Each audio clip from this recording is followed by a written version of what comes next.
Els alumnes de quart d'ESO hauran de cremar-se les celles estudiant si, a més d'aprovar, volen superar també l'examen que la conselleria els ha preparat per a final de curs. Aquesta és una de les novetats del curs que comença i, tal com passa amb l'examen de sisè de primària, no tindrà incidència en l'expedient acadèmic.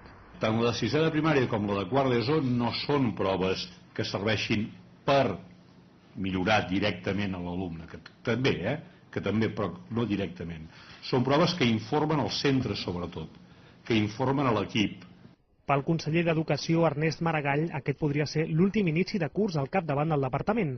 Encara no ha aclarit si anirà o no a les llistes del PSC, però sí ha deixat clar que el curs 2010-2011 és el que cristal·litza el projecte educatiu que va iniciar ara fa 4 anys. És com la confirmació i la culminació d'una orientació, d'una estratègia definida al principi del mandat, que va trobant, però va efectivament demostrant que s'està convertint en fets.